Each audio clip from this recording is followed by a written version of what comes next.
Tormented Souls is absolutely horrifying.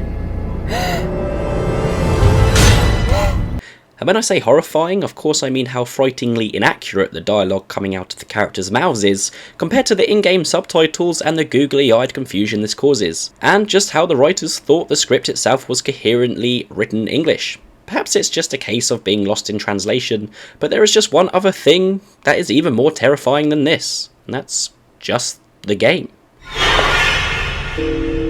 It's fucking scary.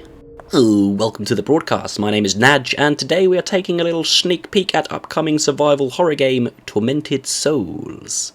And no, there is no relation to the dark or demon. If you have seen some of my other videos, you will know I'm a huge horror game fan, and I've had my eye on Tormented Souls for a while now. Although, admittedly, I guess not that closely, seeing as I never even knew there was a demo out for PC, and the PS5 demo only launched a few days ago, which is when I became aware of it. But here I am now, and I wanted to throw out there my first impressions of Tormented Souls based on the demo, because I feel like this may be a little bit of a sleeper hit and be missed by many who could enjoy this game. And I must stress, this is all my experience based on the demo. The full game could potentially change all of it, for better or for worse. Developed by Duel and Abstract Digital and published by PQube, Tormented Souls is a third-person survival horror game with a fixed camera angle perspective. Think old school horror from the PS1, PS2 era, a love letter to the classics like Silent Hill, Alone in the Dark, Clock Tower, that sort of thing. It even has the classic Resident Evil warning about how much bloody shit you're going to be faced with. Immediately, the perspective will put some people off, as it is, I would say, considered dated design. But if you enjoy it like I do, or can tolerate it, then you too should be as excited as I am for the release of the full game, scheduled for August 27th this year. You play as Caroline Walker, a woman who receives an envelope in the post from Wildberger Hospital containing a photo of two young twin girls. Getting some weird vibes from the photo, Caroline travels to Winter Lake to visit the huge mansion turned hospital in search of answers of who these two are. And surprise surprise, she isn't welcomed by any doctors or nurses, but by a bump to the head by an unknown assailant to then wake up in a bathtub, full on naked, like full frontal nudity, gagging on a large tube and missing one of her eyes, which she gets over pretty quick, to be honest.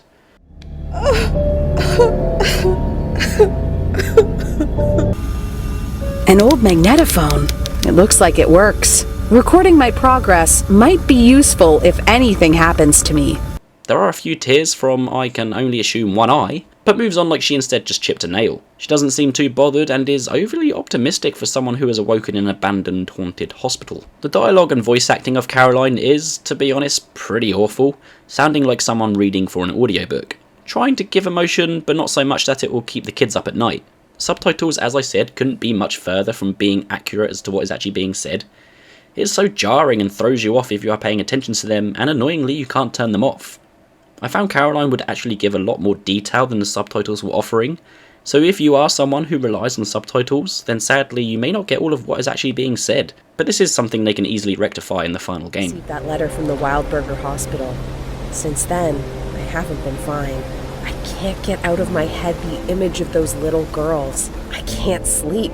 And when I am able to fall asleep, it's only to dream horrible nightmares. I need to know what's going on. Caroline's face also looks like it is a generation behind from the rest of the game graphically, and all of these initial impressions didn't inspire hope for me. And then I began playing. And I crave more, as a wealth of memories came with it of the hours lost in similar games from my childhood. In the small part I played of the game, I got a good indication as to what to expect from Tormented Souls, and it did not disappoint. It got me wondering, perhaps the cheesy dialogue delivery was intended as a homage to the poor dialogue from, say, the first Resident Evil game and its Jill sandwiches, and it is all part of delivering a package that pays its respects to those games. Probably not, but maybe. I felt genuine fear and anxiety as I explored the hospital, corridors being lit by nothing other than the light I held, with all aspects of the game design creating an incredibly tense and haunting atmosphere. The lighting effects and textures are all top notch for a small indie development team, and the way they use the fixed camera angle perspectives adds to the immersion incredibly well. The hospital is an old mansion, and like all old mansions comes with overly complex locks, hidden areas and nooks and crannies. I really liked the design here, and it gave a decent look into the world created. The old 60s gas masks, the ancient hospital equipment, it's all very cool and adds to the creepy vibe of the world. With the tight corridors, awkward angles displacing your orientation, it really helped raise my anxieties whilst exploring in the sense of claustrophobia. The sound design is 50% of this, with the dread-inducing musical thumps raising the stakes in such a way even when there is nothing there to actually be scared of, but you're never quite sure what will be at the end of the corridor thanks to the musical cues and in-game sound effects.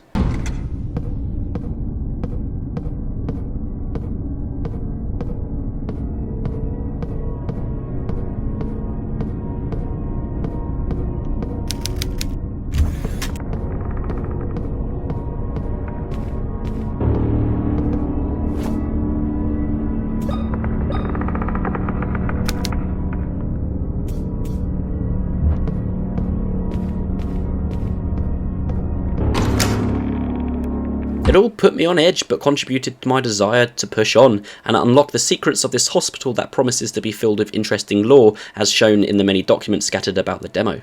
Puzzle solving was a prominent part of the demo and it was done pretty well.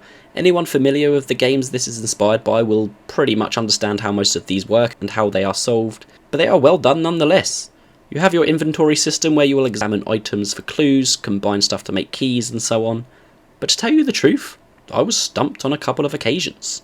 One, for example, I genuinely could not find where to go for a while.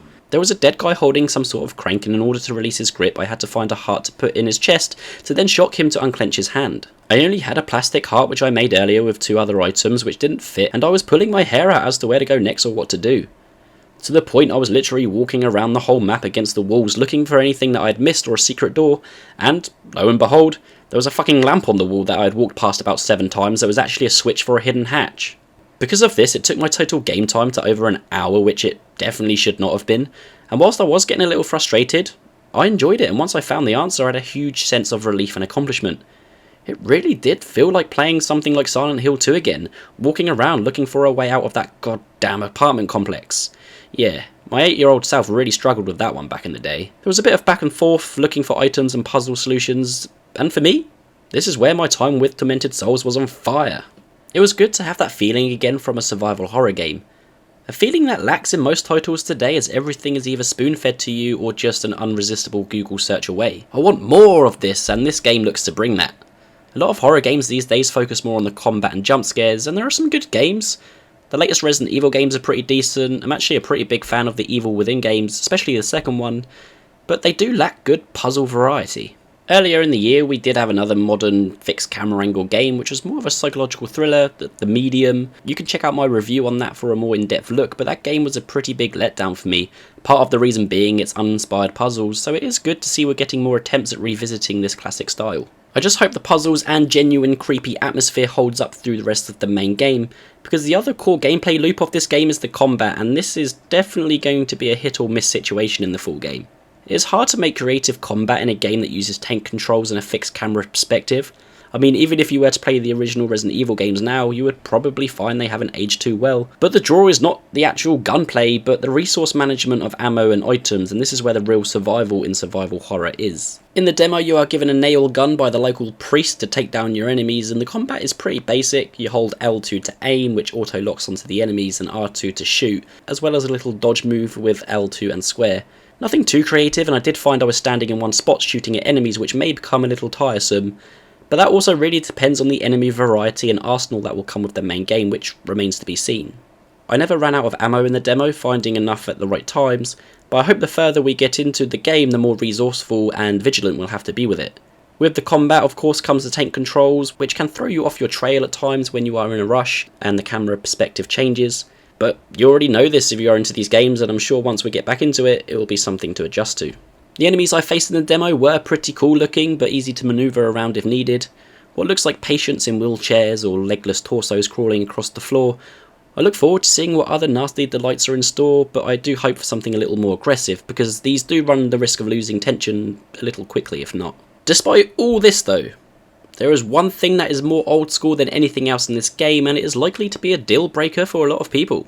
You cannot save whenever you want, or as many times as you want. If this demo hadn't made it obvious yet that it was enjoying the taste of Resident Evil's arsehole, to save the game we use tapes to record the data. This is a bold move in today's world when gaming can be so convenient for the player with autosaves and quick saves, but here you will have to manage your saves as much as anything else. For me, I like this idea, but it really depends on its generosity in the main game as to whether this will be a good feature or not. Finding the right balance of tapes and entrusting the player to strategically use these to their advantage is a tough thing to do, especially on a first playthrough when the player has no idea what to expect. I look forward to seeing how this works and how many times I can screw myself over by either not saving or using too many too early. It's going to be a pain in the arse, but maybe a welcome one if they balance it right. So, first impressions? It's pretty good, and my expectations for this have blown up. This game definitely has the potential to quench our thirst for a true survival horror game, and if any of this sounds appetizing to you, then check out the demo. Currently downloadable on Steam and PS5, the full game is launching on PS4, PS5, Xbox and PC on August 27th, with a Switch release planned for the future. I for one will definitely be picking this up when it releases, and may even be back to give you my updated thoughts on the full game. But for now, that's it from me. Thanks for tuning in, and catch you on the next one. Bye!